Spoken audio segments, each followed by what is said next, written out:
Assalamualaikum warahmatullahi wabarakatuh. Apa kabar sahabat Al-Fatah yang dimuliakan Allah? Semoga kita dalam keadaan sehat, dilimpahkan rezekinya dan diberikan keberkahan dunia dan akhirat. Amin ya robbal alamin.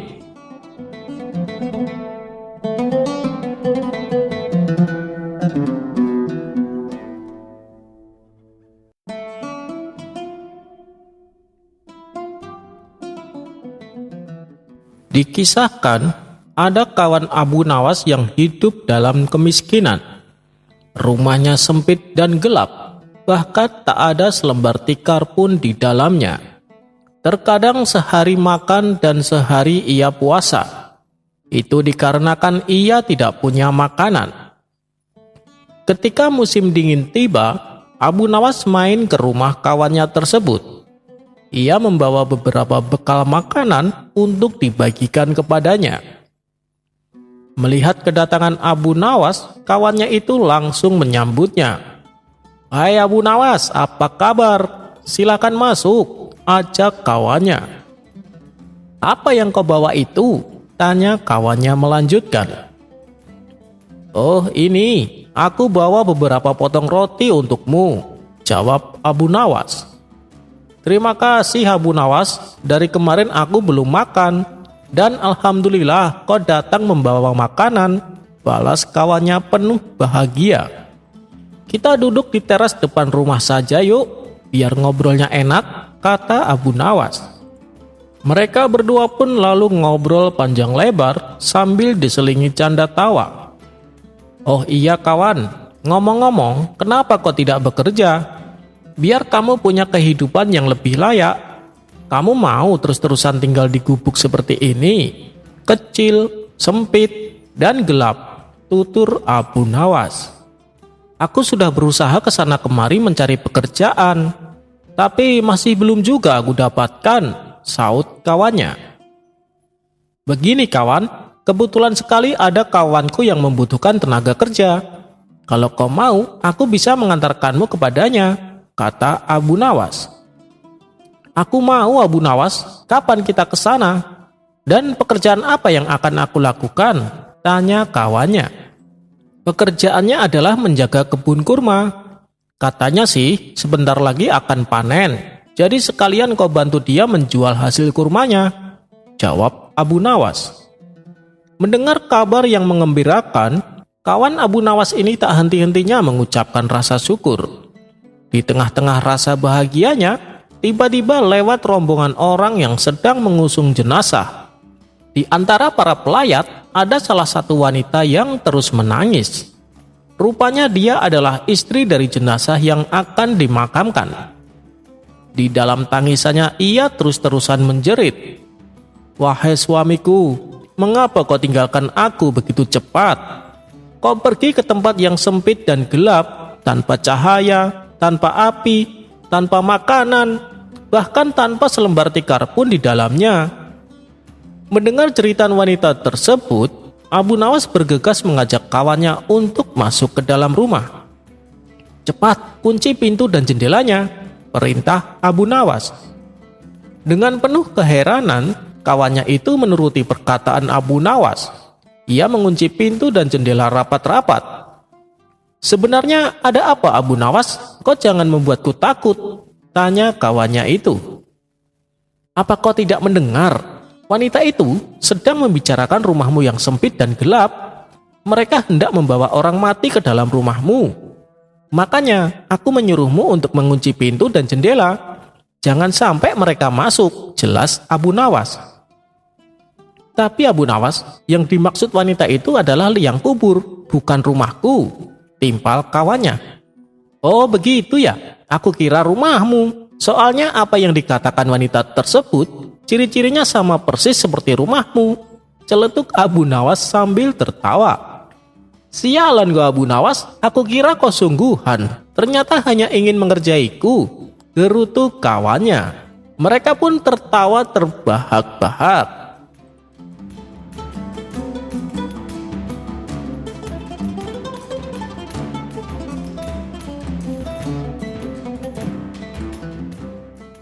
Abu Nawas menitipkan emas kepada perampok. Dikisahkan ada seorang ketua perampok yang terkenal sadis dan kejam.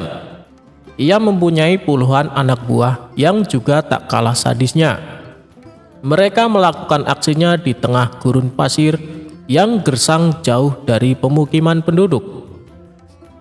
Bagi siapa saja yang melewati daerah kekuasaannya, maka akan bernasib sial, terutama rombongan kabilah yang membawa barang dagangan.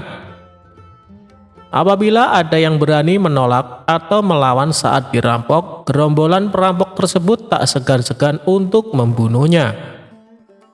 Suatu ketika, Tuan Hamid berencana pergi ke negeri seberang untuk membawakan pesanan sebuah perhiasan emas. Namun Tuan Hamid ragu untuk melakukannya, sebab ia harus melewati gurun pasir yang merupakan kawasan komplotan perampok sadis tersebut. Ia pun bingung dengan situasi yang dialaminya, sementara ia juga harus mengirimkan emas pesanannya secepatnya. Setelah merenung agak lama, terlintas di benaknya sosok Abu Nawas. Semoga saja dia bisa membantuku, pikir Tuan Hamid. Ia pun lantas pergi menemui Abu Nawas. Sesampainya di rumah Abu Nawas, Tuan Hamid lalu mengungkapkan permasalahannya. Wahai Abu Nawas, saya bingung dengan situasi yang sedang aku alami. Barangkali kamu bisa membantuku, pinta Tuan Hamid. Masalah apa yang membuatmu bingung? Tanya Abu Nawas. Begini Abu Nawas, besok aku harus mengirimkan perhiasan emas ke negeri seberang. Tapi aku takut karena harus melewati gurun pasir yang merupakan kawasan komplotan perampok sadis. Karena yang aku dengar, siapapun yang melewati daerah itu pasti hartanya dirampok sampai ludes. Kalau menolak akan dibunuh, ujar Tuan Hamid. Menurutmu apa yang harus aku lakukan? Tanya Tuan Hamid. Sejenak Abu Nawas terdiam. Dalam hati ia berkata, mereka memang perampok yang sadis. Yang aku dengar, tidak ada yang bisa selamat melewati daerah itu, kecuali dengan pertolongan Allah. Ya sudah, begini saja Tuan Hamid, saya akan membantumu, biarkan aku yang melakukan tugas itu, ucap Abu Nawas. Maksudmu kamu yang akan mengantarkan emasnya? Tanya Tuan Hamid. Benar Tuan Hamid, itu pun kalau Tuan mengizinkan, jawab Abu Nawas. Tentu saja Abu Nawas, saya justru malah berterima kasih kalau kamu berhasil menjalankan tugas ini. Kamu akan saya kasih hadiah, balas Tuan Hamid kegirangan. Singkat cerita, berangkatlah Abu Nawas membawakan emas Tuan Hamid. Dia ikut rombongan kabilah besar yang sama-sama menuju ke negeri seberang. Saat tengah malam tiba, sampailah mereka di tengah gurun pasir yang merupakan daerah komplotan perampok sadis. Dari kejauhan Abu Nawas melihat ada gubuk kecil yang dihuni oleh satu orang. Maka terlintaslah di benaknya sebuah ide untuk menyelamatkan emas yang dibawanya sebelum dihadang para perampok. Lebih baik aku titipkan emas ini kepada orang penghuni gubuk itu, pikir Abu Nawas. Ia pun segera memisahkan diri dari rombongan, berjalan menuju gubuk tersebut. Kawan, bolehkah saya menitipkan barang ini sebentar? Tanya Abu Nawas. Orang penghuni gubuk itu menjawab, oh silahkan, taruh saja di dalam. Setelah menitipkan emas, Abu Nawas lalu mengejar rombongannya dan kembali berjalan bersama para kabilah. Tidak lama kemudian, tiba-tiba komplotan perampok muncul menghadang dengan pedang terhunus di tangannya. Serahkan semua barang-barang kalian, jangan ada yang tersisa. Bila kalian melawan atau menolak, kami tak segan-segan membunuh kalian, ancam komplotan perampok. Rombongan kabilah ini pun terpaksa memberikan semua hartanya karena ketakutan akan dibunuh. Sedangkan Abu Nawas yang tak membawa apapun hanya digeledah dan luput dari aksi perampokan. Ketika semua barang dan harta berhasil didapatkan, komplotan perampok ini lalu pergi meninggalkan Abu Nawas dan rombongannya. Alhamdulillah, emas yang kubawa bisa selamat, ucap Abu Nawas dalam hati. Kemudian Abu Nawas berniat ingin kembali mendatangi gubuk tempat di mana ia menitipkan emasnya. Setibanya di sana, terlihat komplotan perampok yang tadi beraksi berada di gubuk yang akan ia datangi. Celaka, ternyata aku salah orang. Yang aku titipi emas justru dialah ketua perampoknya, kata Abu Nawas kecewa. Saat ia hendak pergi berpaling, dari kejauhan si ketua perampok melihat kehadiran Abu Nawas. "Hei tuan, kemarilah, jangan takut," teriaknya. Sesaat Abu Nawas ragu dengan tawaran ketua perampok tersebut. "Kalaupun aku lari, aku pasti akan mudah ditangkap mereka, dan bisa-bisa aku dibunuhnya. Lebih baik aku datangi saja. Hanya kepada Allah aku meminta perlindungan," ucap Abu Nawas dalam hati. Lalu Abu Nawas memberanikan diri menghampiri mereka. "Tuan, mau mengambil barang titipan Tuan?" tanya ketua perampok. "Benar, saya kesini berniat untuk mengambilnya," jawab Abu Nawas. "Ambillah dan segera tinggalkan tempat ini," ucap ketua perampok. Abu Nawas sempat terkejut dan heran dengan ucapannya. Tak ingin membuang waktu, Abu Nawas segera mengambil emas titipannya dan pergi meninggalkan tempat itu.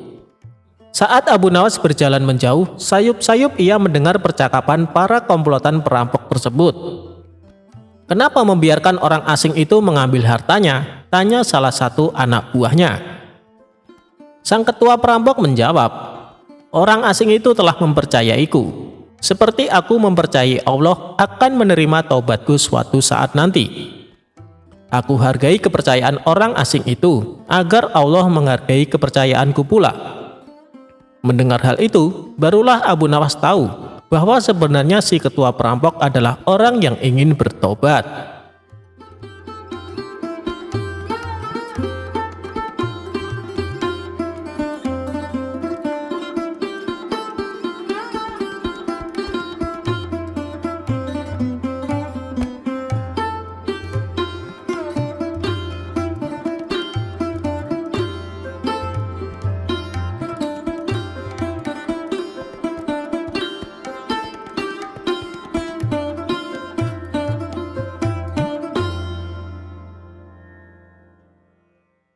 Bukan Abu Nawas namanya jika tidak bisa menjawab dan memecahkan teka-teki. Hidup di masa Raja Harun al-Rasyid, Abu Nawas lebih dikenal sebagai seorang penyair. Selain itu, Abu Nawas juga terkenal jenaka dan konyol. Namun di balik kekonyolannya, Abu Nawas adalah sosok yang terkenal cerdas, banyak akal, dan religius. Suatu ketika, kota Baghdad kedatangan orang asing yang bikin gaduh warga kota. Tiba-tiba orang asing tersebut mengaku bahwa dirinya tidak mempercayai adanya Tuhan. Karena membuat resah masyarakat, akhirnya orang asing tersebut dipanggil ke istana oleh Baginda Raja. "Apa tujuanmu membuat onar di negeri kami?" tanya Baginda Raja dengan tegas. Bukan menjawab, orang asing ini malah menantang. "Untuk apa mengaku bertuhan kalau tidak bisa menjawab pertanyaanku?" kata dia. Kemudian Baginda Raja bertanya kembali tentang kepercayaan orang asing itu kepada Tuhan. Dengan tegas orang itu menjawab bahwa dirinya tidak percaya adanya Tuhan dan tidak percaya adanya akhirat.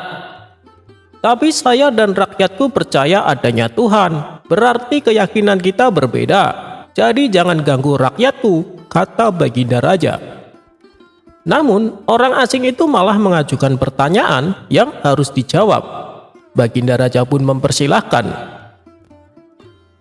Orang Islam kan meyakini bahwa dunia dan seisinya adalah ciptaan Allah. Lalu siapakah yang menciptakan Tuhan? Bukankah sesuatu yang ada pasti ada penciptanya? Tanya orang itu. Sebenarnya Baginda Raja bisa saja menjawab berdasarkan hadis dan Al-Quran. Tapi karena yang dihadapi adalah orang yang tidak percaya Tuhan, maka jawabannya harus dengan logika, akal, dan pikiran yang tepat. Kemudian salah satu menterinya membisikkan kepada Baginda Raja, Paduka, kalau urusan-urusan soal beginian, serahkan saja kepada Abu Nawas. Dia pasti bisa mematahkan argumen orang asing itu, Baginda, kata sang menteri. Raja pun menyetujui usulan menterinya. Maka dipanggillah Abu Nawas ke istana. Singkat cerita, Abu Nawas pun datang menghadap Baginda Raja. Ia lalu dipersilakan duduk di sampingnya. Ada apa, Paduka? Kenapa tiba-tiba memanggil hamba? Tanya Abu Nawas. Begini Abu Nawas, orang asing itu tidak percaya adanya Tuhan dan dia mengajukan pertanyaan, tapi jawabannya harus masuk akal, ujar Baginda Raja. Kemudian Abu Nawas menatap orang asing tersebut. Oh, ini orangnya yang bikin gempar seantero kota Baghdad, gumam Abu Nawas dalam hati. Abu Nawas kemudian menghampiri orang asing itu dan duduk tepat di hadapannya.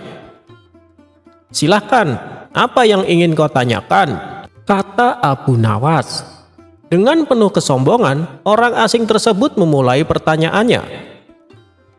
Anda sebagai orang muslim tentu percaya bahwa segala sesuatu, baik yang terlihat maupun tidak terlihat, pasti ada yang menciptakan, kata dia. Ya, tentu saja saya percaya, jawab Abu Nawas. Sekarang saya mau bertanya, siapakah yang menciptakan alam semesta dan seisinya? Tanya orang asing tadi. Yang menciptakan alam semesta dan seisinya adalah Allah Tuhan saya, jawab Abu Nawas. Oh, baiklah. Lalu, siapakah yang menciptakan Allah? Bukankah tadi Anda mengakui bahwa segala sesuatu, baik yang terlihat maupun tidak terlihat, pasti ada yang menciptakan, kata orang tadi. Mendengar pertanyaan itu, Abu Nawas terdiam. Ia pun lalu berkata, Anda pasti tahu kalau kami selaku orang Islam mengakui hanya ada satu Tuhan. Kita istilahkan saja Tuhan dengan angka 1, kata Abu Nawas. Sekarang gantian aku yang bertanya, angka 3 berasal dari angka berapa? Kata Abu Nawas mengajukan pertanyaan. Angka 3 berasal dari angka 2 ditambah 1, jawab orang tersebut. Ya, benar. Kalau angka 2 berasal dari angka berapa? Tanya Abu Nawas lagi. Angka 2 berasal dari angka 1 ditambah 1, jawab orang itu. Ya, benar sekali. Sekarang kalau angka 1 sendiri berasal dari angka berapa? Tanya Abu Nawas kembali. Orang asing itu kaget dengan pertanyaan tersebut. Dia hanya terdiam dan tak bisa menjawabnya. Kemudian Abu Nawas berkata kembali, pada intinya semua angka pasti ada awalnya, entah itu angka 5, angka 4, ataupun angka 10. Dan angka-angka tersebut diibaratkan alam semesta ciptaan Allah, kata Abu Nawas. Apabila kamu bertanya siapa yang menciptakan Allah, sama halnya saya bertanya dari mana angka 1 itu ada. Kamu pasti tidak akan bisa menjawabnya, tambah Abu Nawas. Orang asing itu pun langsung terdiam merenungi kata-kata Abu Nawas. Untuk jawabanmu atas pertanyaanku masuk akal juga, kata orang asing tersebut. Jawaban Abu Nawas tentang siapa yang menciptakan Tuhan membuat lawan bicaranya terdiam. Baginda Raja pun kagum atas kecerdasan Abu Nawas.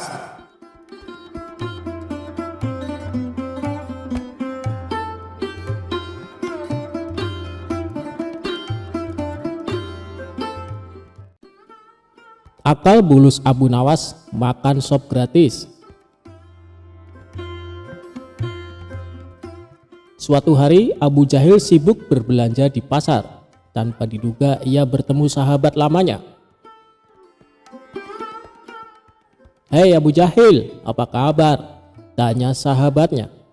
Kabar baik, lama kita tak bertemu, balas Abu Jahil. Kemudian sahabatnya mengajak Abu Jahil ke rumahnya dan menjamunya dengan makanan. Wahai kawan, aku merasa tersanjung dengan penghormatan ini. Kamu memang sahabatku yang istimewa. besok aku mengundangmu ke rumahku untuk makan siang, pinta Abu Jahil.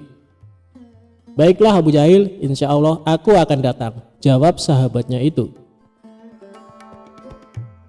Esok harinya Abu Jahil membeli 2 ekor kelinci, tapi dia bingung bagaimana cara memasaknya. Kemudian ia teringat pada tetangganya Abu Nawas. Abu Nawas kan pandai memasak, aku akan meminta bantuannya, pikir Abu Jahil. Abu Jahil lalu mendatangi rumah Abu Nawas dan mengutarakan keinginannya. Tentu saja Abu Nawas dengan senang hati bersedia membantunya. Saat Abu Nawas sibuk memasak, Abu Jahil berkata kepadanya, "Abu Nawas, aku tinggal sebentar menjemput sahabatku di pasar, sebab dia belum tahu alamat rumahku." Abu Nawas pun menjawab, "Ya, kamu pergi saja Abu Jahil, aku akan buat masakan sop kelinci yang lezat." Setelah Abu Jahil pergi, sop kelinci yang dibuatnya sudah matang. Sepertinya lezat juga sop daging kelinci ini, pikir Abu Nawas. Dia pun mencicipinya 1 iris. Mantap! Karena ketagihan, ia menyantap daging kelinci satu persatu sampai tersisa sedikit. Tidak lama kemudian datanglah Abu Jahil bersama sahabatnya. "Wahai Abu Nawas, ini sahabatku sudah datang, ayo siapkan makanannya," kata Abu Jahil.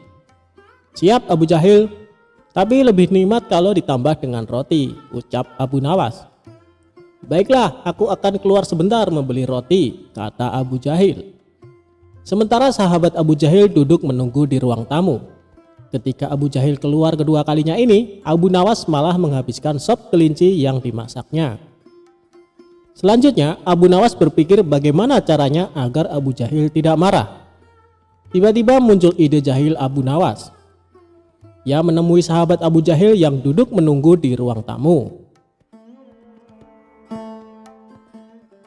"Apakah kamu tahu kenapa diundang ke rumah Abu Jahil?" tanya Abu Nawas. "Aku tahu karena aku sahabatnya," jawab sahabat Abu Jahil. "Berarti kamu tidak tahu alasan yang sebenarnya," kata Abu Nawas berpura-pura sedih. "Memangnya ada apa dengan Abu Jahil?" tanya sahabat itu penasaran. "Sebenarnya sudah lama dia gila, sudah berobat kemana-mana tapi tidak ada satupun yang menyembuhkannya. Kemudian ada tabib yang menyarankan Abu Jahil memakan telinga manusia, dan ternyata manjur. Abu Jahil semakin membaik dan mulai mengenali siapa saja sahabatnya. Dan alasannya mengajakmu kemari agar bisa memotong telingamu untuk dimakan," kata Abu Nawas. "Apa ini serius?" tanya sahabat Abu Jahil. "Kalau tidak percaya, lihatlah ke dapur. Aku disuruh memasak sop tapi tidak ada dagingnya, karena dia menginginkan kedua telingamu," ujar Abu Nawas. Spontan sahabat Abu Jahil masuk ke dapur dan melihat sop yang dibuat Abu Nawas. "Ternyata benar, aku harus secepatnya pergi dari sini," pikir sahabat Abu Jahil. Ketika hendak pergi keluar, ia berpapasan dengan Abu Jahil tepat di depan pintu. "Maaf kawan, aku terlambat. Aku akan segera menyiapkan hidangannya," kata Abu Jahil. Kemudian Abu Jahil masuk ke dalam dan memberikan kepada Abu Nawas. "Mana sop kelincinya Abu Nawas?" tanya Abu Jahil. "Begini Abu Jahil, sahabatmu tadi mengambil 2 daging kelinci dan menyembunyikannya di balik bajunya. Lihatlah, sahabatmu keluar dan lari karena dia ketakutan dan malu kepadamu," ucap Abu Nawas. Abu Jahil menengok ke arah ruang tamu. Benar saja, sahabatnya sudah pergi keluar. Abu Jahil pun berlari menyusul sahabatnya.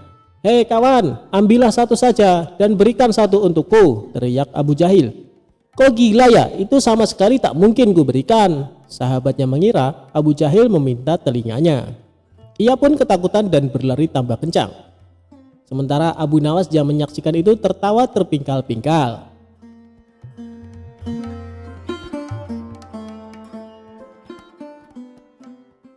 Kejujuran Abu Nawas diuji dengan wanita cantik.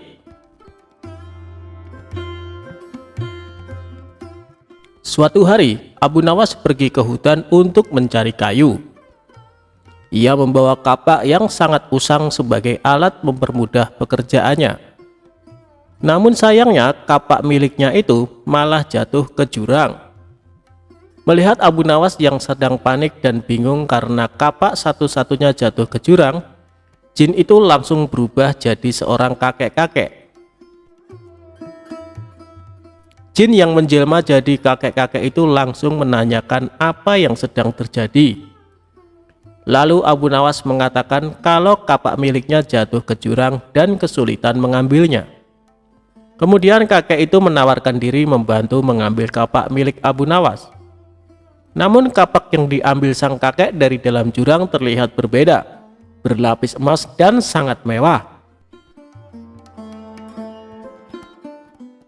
"Apakah ini milikmu, nak?" tanya kakek itu. "Bukan, kek," ujar Abu Nawas. Lalu kakek itu langsung menggantinya lagi. Kali ini kapak yang tidak kalah mewah, yaitu dilapisi intan permata sehingga terkesan mewah sekali. "Apakah itu kapakmu, anak muda?" kata kakek itu. "Bukan, kek, kapak saya jelek dan berkarat," terang Abu Nawas. Kakek itu pun berkata dalam dirinya bahwa Abu Nawas ini memang benar-benar jujur. Sebelum memberikan 2 kapak mahal tadi, kakek itu bertanya kepada Abu Nawas, "Mengapa tetap ingin kapaknya yang sudah usang itu? Aku tidak mau mengambil yang bukan hak saya, kek. Aku adalah orang yang selalu bersyukur dengan apa yang saya miliki. Bagiku, kapak jelek ini adalah rezeki yang luar biasa, karena bisa memberikan nafkah yang halal," tutur Abu Nawas. Akhirnya, kakek itu memberikan kapak berlapis emas dan intan permata tadi kepada Abu Nawas sebagai hadiah karena sudah jujur. Ia pulang dengan membawa 3 kapak, yaitu kapak jelek miliknya, kapak yang terbuat dari emas, dan kapak yang berlapiskan intan permata. Tidak sampai di situ, jin tadi masih ingin menguji kejujuran Abu Nawas. Godaan yang diberikan melalui harta tidak berhasil. Akhirnya jin yang menjelma jadi seorang kakek tersebut akan mengujinya dengan wanita. Kakek itu kemudian menculik istri Abu Nawas, kemudian menyembunyikannya ke alam jin. Setelah pulang dari hutan, Abu Nawas langsung mencari istrinya. Ke semua sudut ruangan ia cari, namun istrinya menghilang secara misterius. Lalu kakek itu datang kepada Abu Nawas dan bertanya apa yang sedang dia cari dan menawarkan diri untuk membantunya. Abu Nawas mengatakan kalau istrinya hilang secara misterius dan hanya meninggalkan pakaian kotor. "Tenang, aku akan membantumu dan pasti menemukan istrimu," ujar sang kakek. Tiba-tiba Abu Nawas teringat kalau kakek itu yang ditemuinya di hutan saat kapaknya masuk ke jurang dan memberikannya 2 kapak yang sangat bernilai. "Wah, rupanya kakek itu ingin menguji kejujuranku lagi," kata Abu Nawas di dalam hatinya. Kakek itu lalu datang membawa wanita yang sangat cantik dan bertanya kepada Abu Nawas, apakah benar orang itu adalah istrinya. Abu Nawas melihat dari ujung kepala sampai ujung kaki. Apakah benar wanita ini adalah istrinya? "Benar, kek, ini istri saya," katanya. "Bukan, ini bukan istrimu. Kenapa kau tidak jujur?" Katanya hidup harus penuh rasa syukur, ucap sang kakek. Lalu Abu Nawas menjelaskan, jika ia mengatakan itu bukan istrinya, kejadian yang sama akan seperti kapak tadi. Kakek itu nantinya akan membawa 1 wanita cantik lagi. "Nanti kau akan memberikan 2 wanita cantik itu lagi kan? Sama seperti kapak," terang Abu Nawas. Jin yang menyerupai kakek itu langsung tertawa terbahak-bahak. Ia tidak menyangka kalau Abu Nawas bukan hanya jujur, tapi juga cerdas.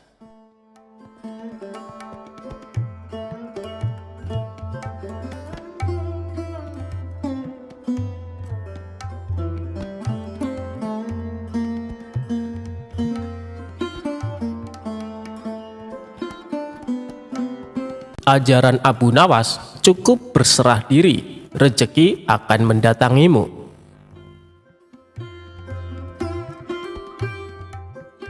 Suatu hari, Baginda Raja mengundang sejumlah ulama untuk berkumpul di istana.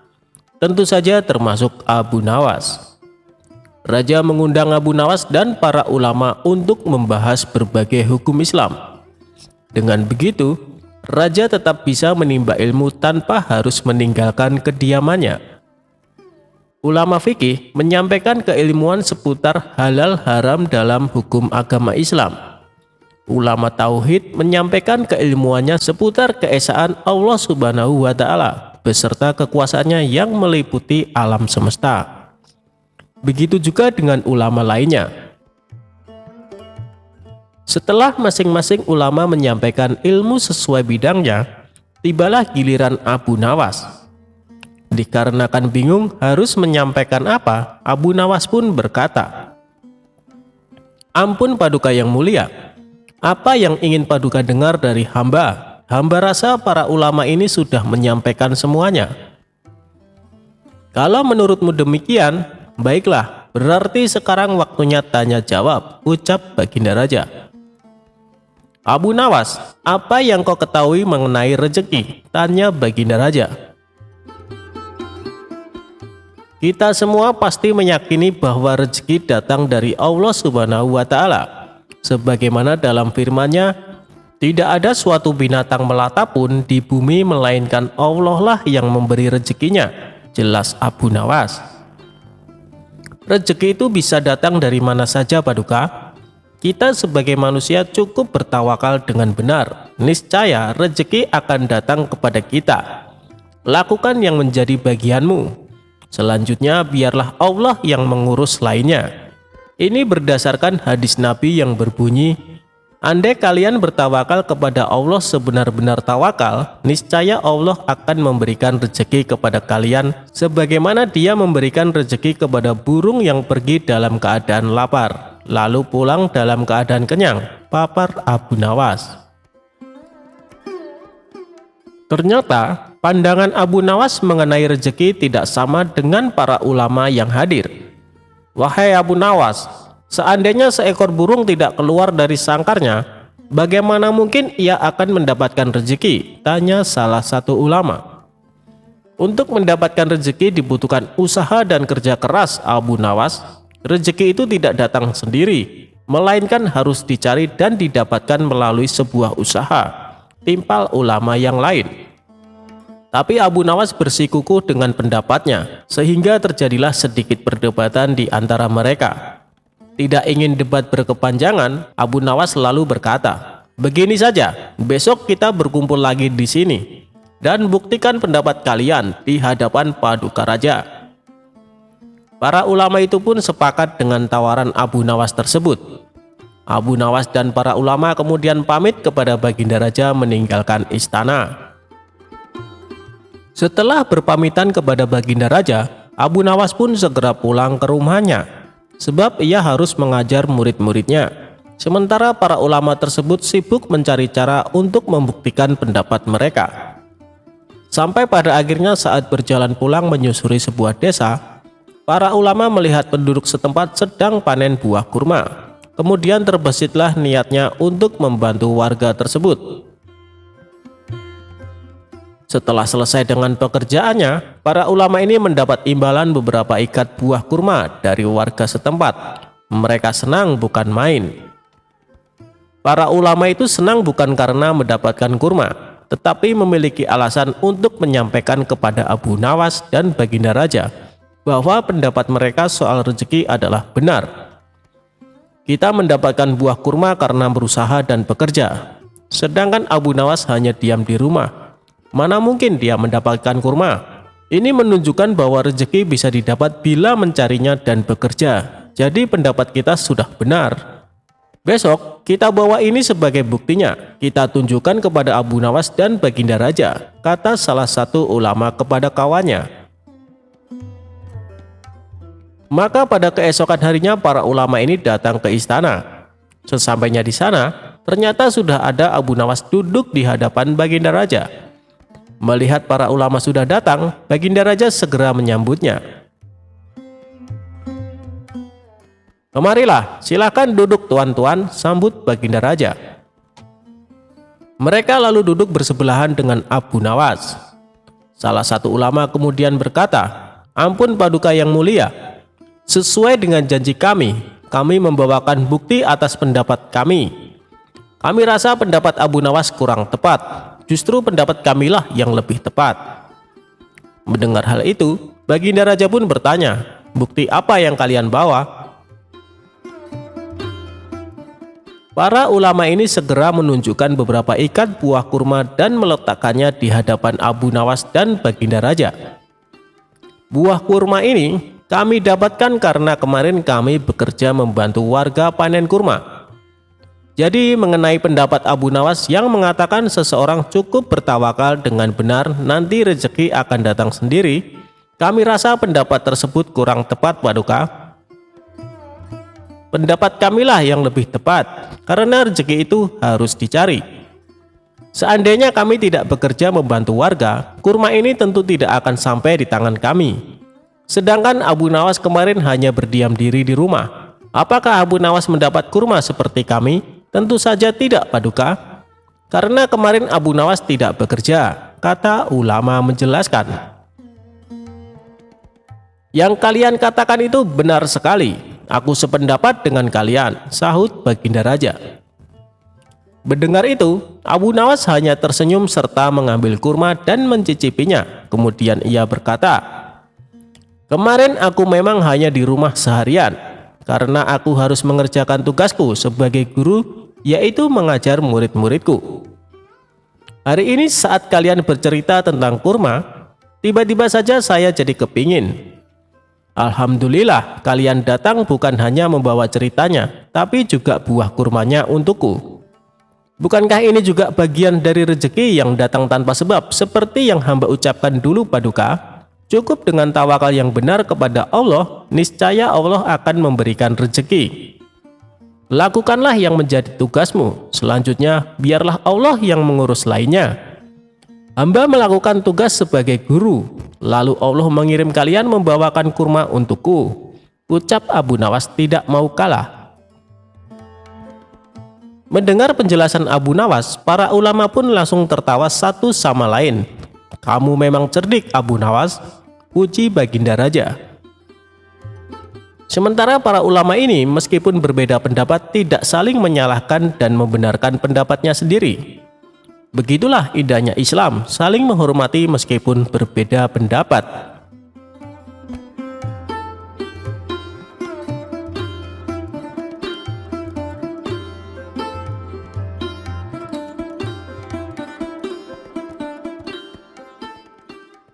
Memanah dengan gaya, Abu Nawas dapat hadiah.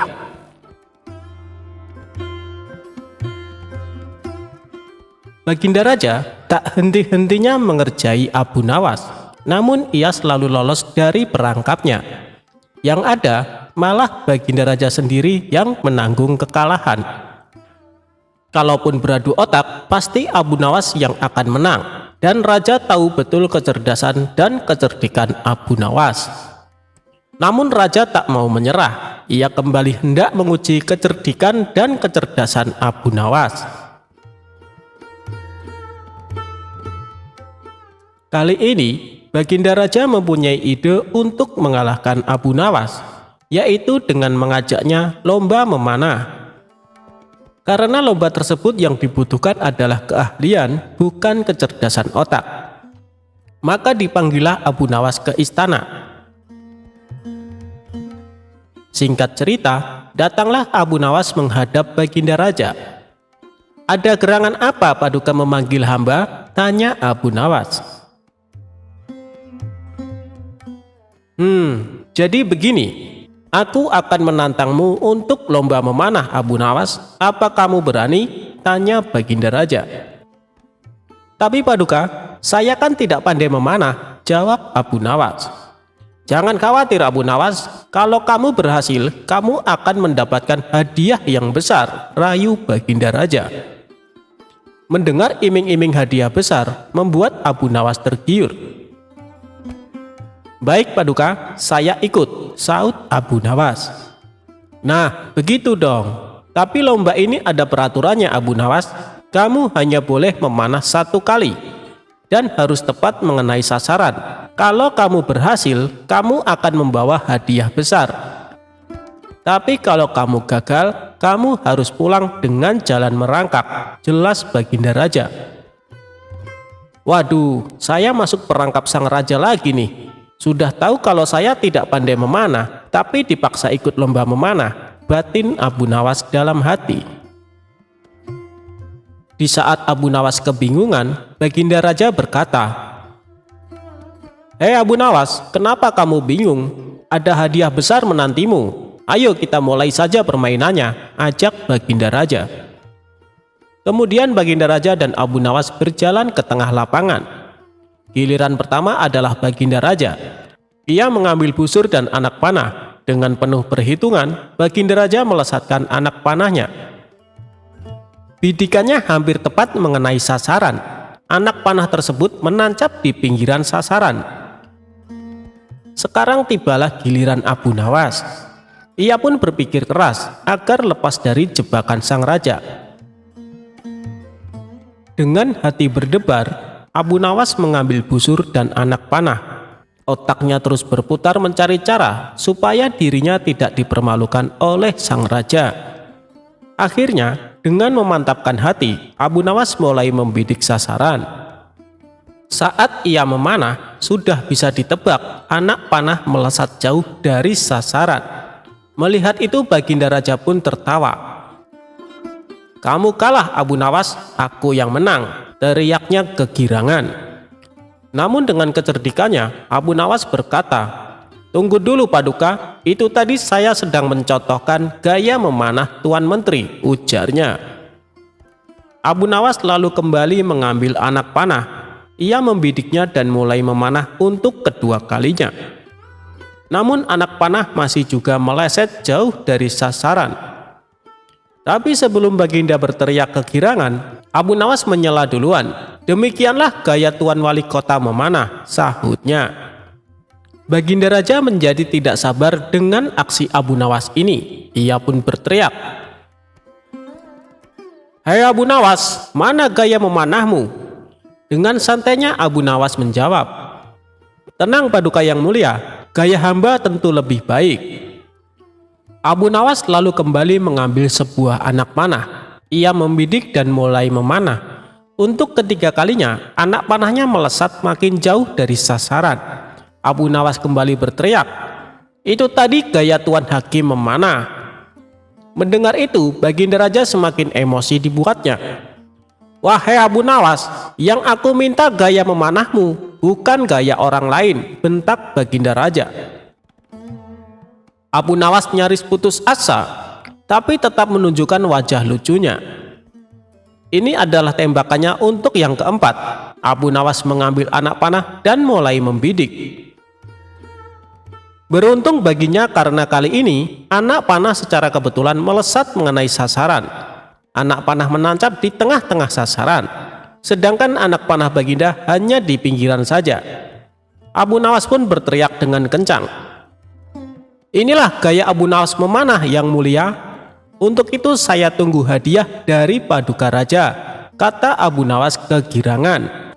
Melihat kecerdikan Abu Nawas, sang raja pun tak henti-hentinya tertawa. "Kamu memang cerdik Abu Nawas," kata Baginda Raja sambil menyerahkan hadiahnya. Berkat kecerdikan Abu Nawas, kesempatan memanah yang seharusnya hanya 1 kali bisa menjadi 4 kali.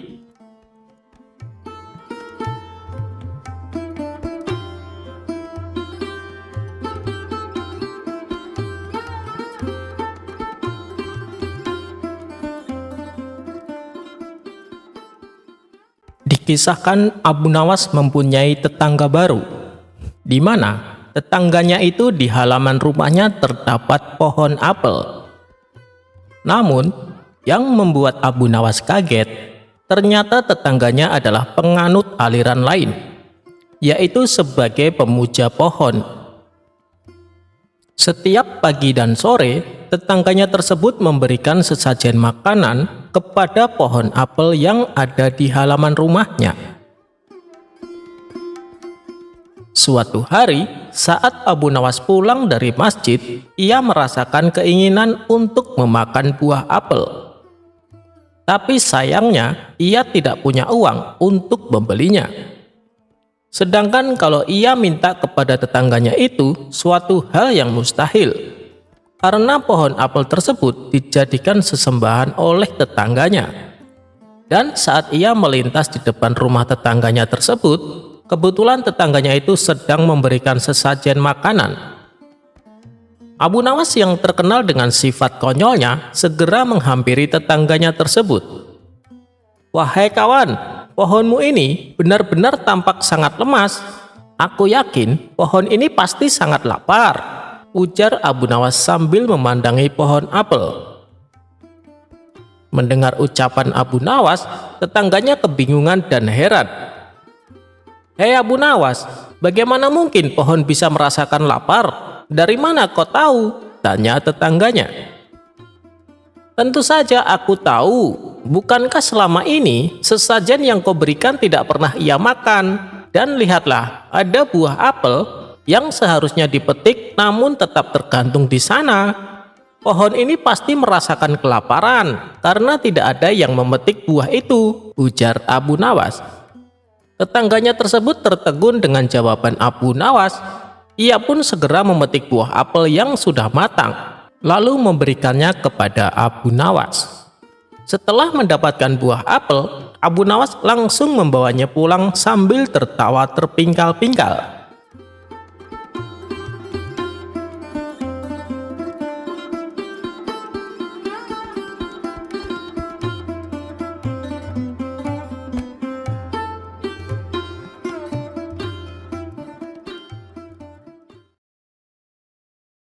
Abu Nawas menyadarkan pengemis.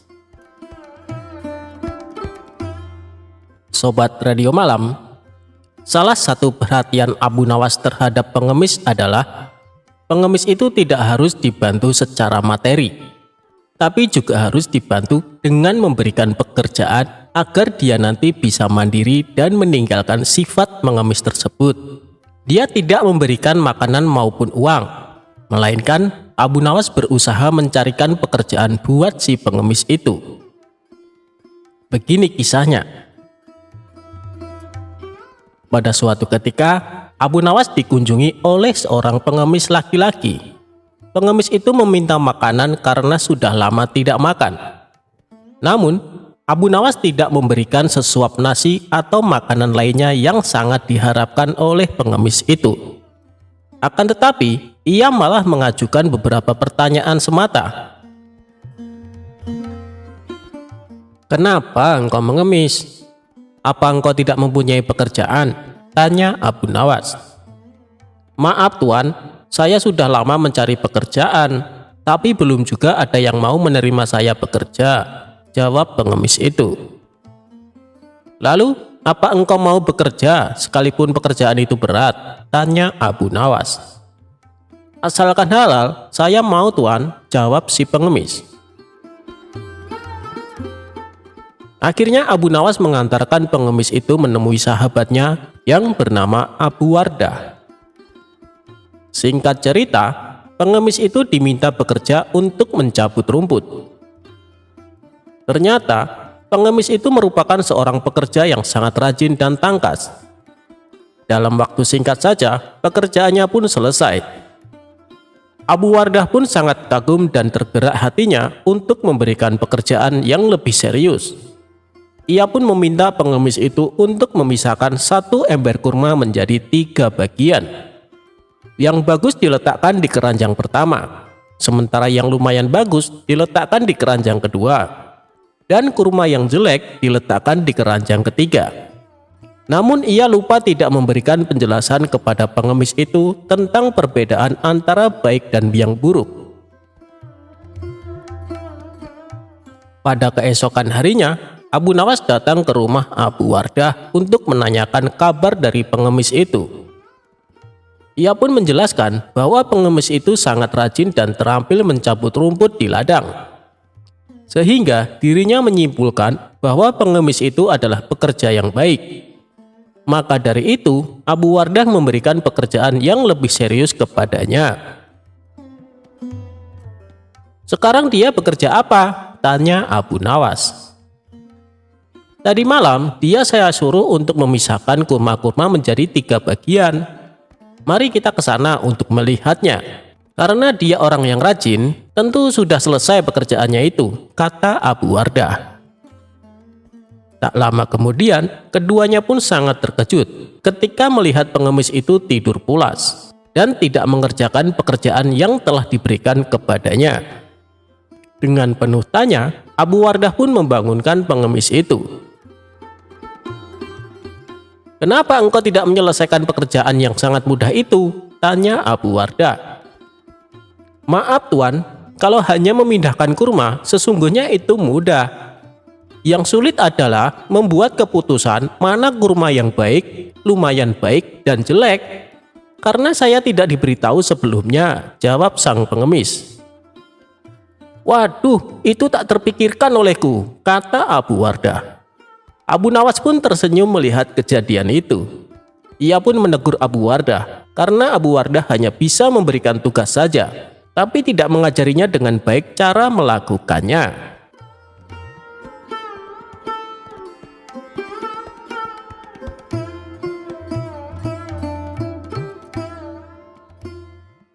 Pencuri yang menyamar jadi keledai akhirnya tobat minta ampun. Dikisahkan Abu Nawas mempunyai keledai yang sangat penurut. Kemanapun Abu Nawas pergi selalu mengajak serta keledainya. Banyak orang mengagumi keledai milik Abu Nawas. Bahkan ada beberapa yang menawar ingin membelinya dengan harga tinggi. Namun Abu Nawas selalu menolaknya. Suatu hari saat Abu Nawas berkeliling kampung bersama keledainya, dia dibuntuti dua orang diduga pencuri. Mereka tampak ingin mengincar keledainya Abu Nawas.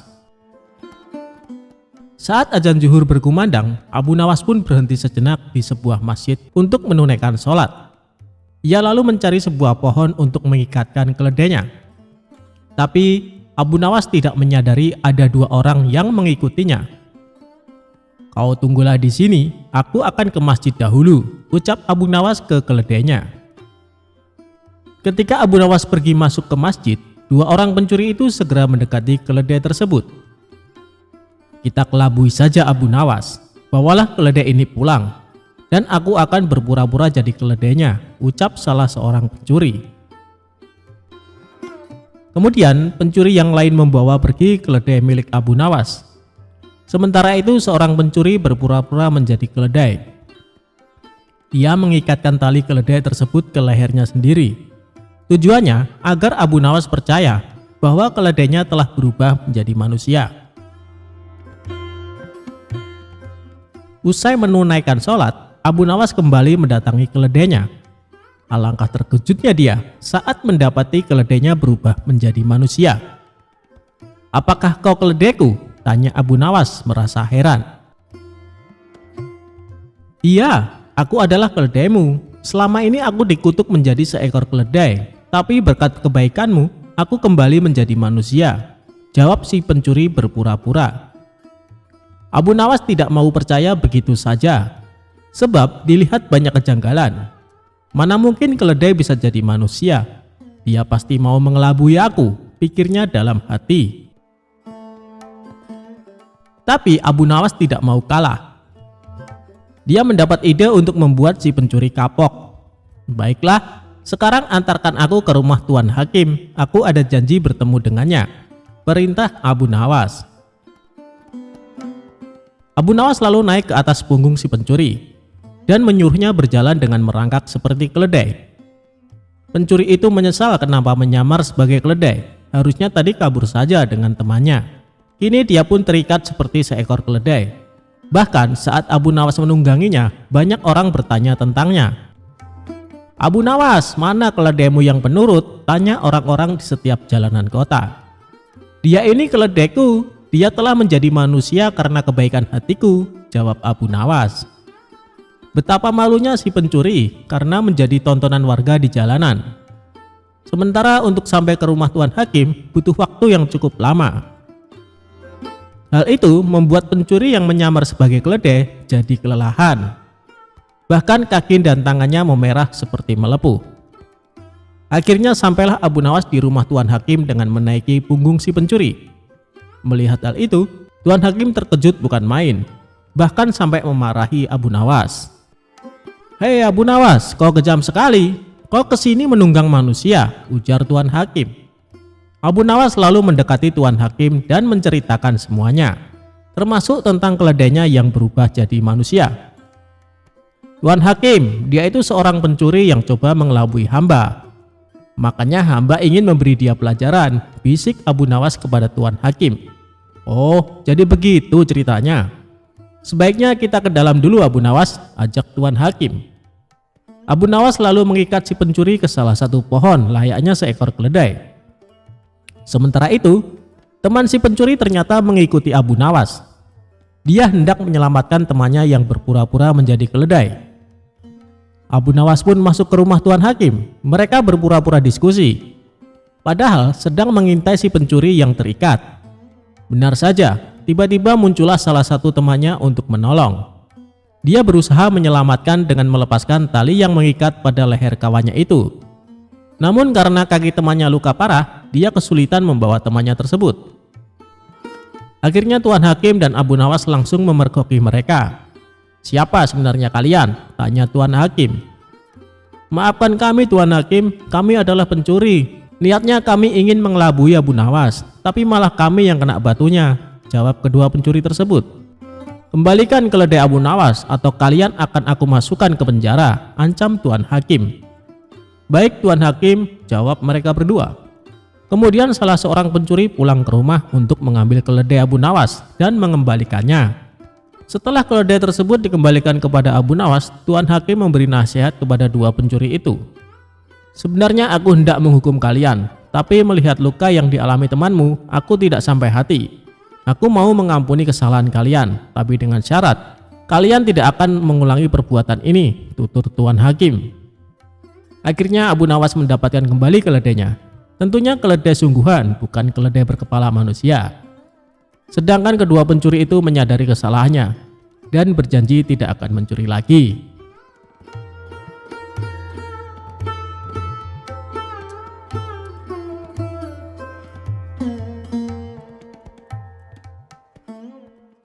Abu Nawas dan kabar besok kiamat.